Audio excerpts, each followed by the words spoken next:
Masyarakat harus waspada dengan mafia tanah, karena banyak kasus pencaplokan tanah yang terjadi dan tergugat bisa menjadi yang gugat.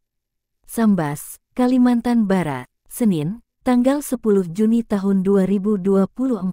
Di Pengadilan Negeri Sambas Jalan Pembangunan, Desa Dalam Kaum, Kecamatan Sambas, Kabupaten Sambas, Provinsi Kalimantan Barat, LIPI, SH dan Hamdi Yusuf SH, Ismawati SH, sebagai penasehat hukum.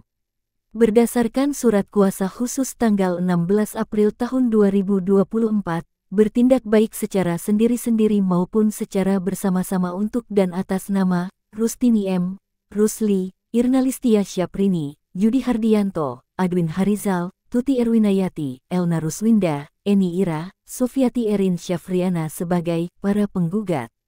LIPI SH dan rekan menjelaskan ke awak media, 26 PDT, G, 2024 PN, Sep, lanjutan yang kedua ini merupakan tahapan dari sidang pertama pada hari Senin, tanggal 27 Mei tahun 2024, yang pada waktu itu para tergugat dan kuasanya tidak hadir, yang hadir hanya pihak para penggugat dan kuasanya.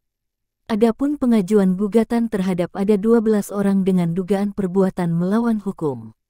Bahwa objek sengketa yaitu sebidang tanah dengan luas 20.000 meter persegi atau 50 kali 400, terletak di Dusun Turusan, Ret 4, Ru 2, Desa Lorong, Kecamatan Sambas Kabupaten Sambas, Provinsi Kalimantan Barat adalah sah milik ahli waris yaitu para penggugat, itulah yang menjadi objek sengketa tutur LIPI. Tujuan gugatan agar tanah 50 kali 400 kembali menjadi milik pemilik yang sebenarnya. Dasar para penggugat yaitu Surat Keterangan Tanah Nomor 106H, 8/1980 tanggal 20 Mei tahun 1980. Tanah tersebut berada di Desa Lorong, Kecamatan Sambas, Kabupaten Sambas, bukan berada di Desa Kartiasa imbuhnya. Mengapa para tergugat digugat? Karena para tergugat telah menguasai tanah seluas 50 kali 400 meter tersebut. Upaya para penggugat mempertahankan tanah itu sejak tahun 2007 lalu. Setelah mengetahui almarhum Esther Caroline secara diam-diam mensertifikati tanah tersebut seluas 1966 meter persegi. Karena mengetahui tanah tersebut 50 kali 400 meter ada pemiliknya, almarhum Esther Caroline menjual tanah itu kepada Dr. Sumarin pada tahun 2018 lalu.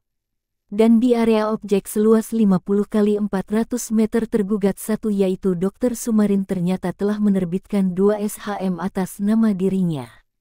Demi untuk menegakkan keadilan, saya, LIPI SH dan rekan tetap menghormati proses persidangan dan berharap agar Yang Mulia Majelis Hakim adil dan bijaksana dalam mengadili perkara aku itu tutup LIPI.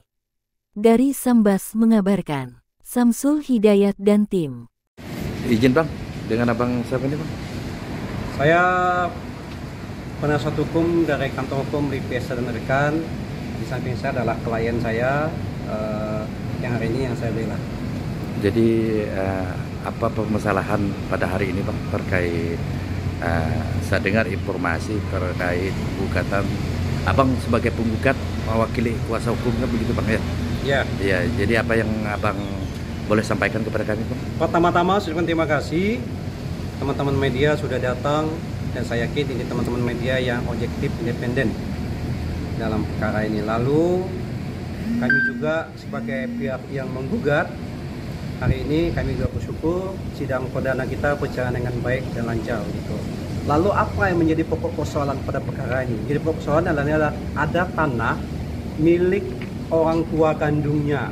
Gitu. Tanah itu luasnya 50 kali 200 400 50 kali 400. Tanah ini dikuasai sejak tahun 80 gitu. Lalu tanah itu secara terus menerus dijaga, dirawat, dipelihara dan dimanfaatkan.